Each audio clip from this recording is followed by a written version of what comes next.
দর্শক, ঐতিহ্যবাহী পাবনার বনগ্রাম মিয়াপুর পেঁয়াজ মার্কেট থেকে আপনাদের সঙ্গে চাচা কি পেঁয়াজ বিক্রি করে দিচ্ছেন?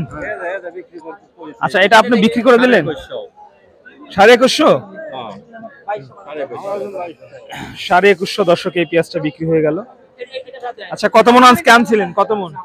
এই এক বস্তায় 2 মণ 5-10 কেজি হবে হয়তো। 5-10 কেজি। আচ্ছা চাচা, আপনি তো পেঁয়াজ আনছিলেন, শুরুতেই দেখালাম। কেমন দাম বিক্রি করলেন আজকে? আজ হচ্ছে 2200। এটা তো মাথায় পেঁয়াজ না? হ্যাঁ, মাথায়। চাহিদা কেমন আছে পেঁয়াজের মোটামুটি দিক? মোটামুটি ভালো। ধন্যবাদ। দর্শক, দেখতে পাচ্ছেন এটা হচ্ছে পাবনা ঐতিহ্যবাহী বনগ্রাম মিয়াপুর পেঁয়াজ মার্কেট। এই মার্কেটে আজকে দর্শক বন্ধুরা সর্বনিম্ন পেঁয়াজের বাজার 2000 থেকে শুরু করে 2100, 2200, 2300 টাকা পর্যন্ত কিন্তু চলমান বাজার রয়েছে, এবং আমরা কিন্তু আরো 50 টাকা বেশি, 2350 টাকা পর্যন্ত কিন্তু আজকে দেখেছি শুরুতে। এখন হয়তো বাজার দরটা একটু নিম্নমুখী রয়েছে। প্রিয় দর্শক, দেখতে পাচ্ছেন এটা হচ্ছে কিং সাইজের পেঁয়াজ, এবং আমরা যদি জানাই আপনাদেরকে, কিংসের বাজার কিন্তু দেশির থেকে প্রতিনিয়ত 100 টাকা বা 150 টাকার মতো কমতি হয়ে থাকে। দর্শক, এটা হচ্ছে কিংস পেঁয়াজ। আমরা যদি একটু হাটের মধ্যে যাই, কিছু পেঁয়াজ দেখাই, দাম দর দেখাই দর্শক বন্ধুরা, তাহলে বুঝতে পারবেন। বড় ভাই,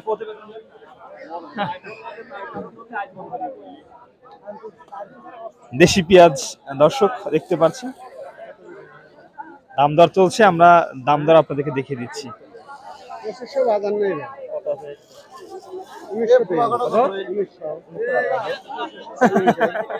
মিলল না।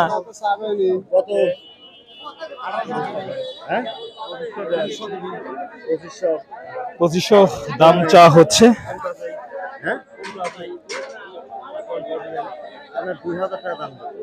2000 টাকা পর্যন্ত দর্শক, এই পেঁয়াজটির দাম হচ্ছে 2100।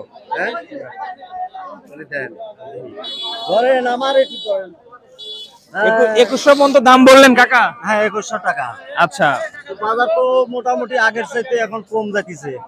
সকালে নাকি একটু বেশি ছিল? সকালে একটু বেশি ছিল। ভারতের পিস যদি না আসে তাহলে বাংলাদেশের কৃষক একটু টাকা পাবে, টাকা পাওয়ার সম্ভাবনা আছে। আচ্ছা, আর যদি ভারত আসে তাহলে আর মোটামুটি কথা কোনো অবস্থা, কোনো আশাই নাই কৃষকের। হ্যাঁ, মানে 2100 পর্যন্ত দর্শক এই পেঁয়াজটার দাম হলো। শুরুতে কিন্তু এটার দাম আবার 2200 হতো, শুরুতে একটু বাজার বেশি ছিল আজকে, আমি যেমনটি জানতে পারলাম। তবে এখন কিন্তু বাজার দর্শক বন্ধুরা একটু নিম্নমুখী রয়েছে। আমরা যেমনটি সরাসরি পেঁয়াজ মার্কেট থেকে আপনাদের কাছে জানিয়ে দিচ্ছি সর্বোচ্চ সর্বনিম্ন। তো দর্শক বন্ধুরা, আপনারা যে যেখান থেকে আমাদের এই ভিডিও দেখছেন, অবশ্যই কিন্তু একটু কমেন্ট করে জানিয়ে দিবেন যে আপনাদের জেলায় বর্তমান সময় কেমন দাম চলছে, পেঁয়াজের বাজার বাড়তেছে নাকি কমতেছে। কারণ প্রতিনিয়ত পেঁয়াজ সরাসরি বাজার হচ্ছে পরিবর্তন। দর্শক, সেই পরিবর্তনশীল বাজার দর আমরা আপনাদের কাছে তুলে ধরছি। দর্শক, অবশ্যই যারা এখনো আমাদের চ্যানেলটি সাবস্ক্রাইব করেনি, সাবস্ক্রাইব করে পাশে থাকা বেল বাটনটি বাজিয়ে দিন, সবাই নতুন ভিডিও পেয়ে যাবেন আপনারা।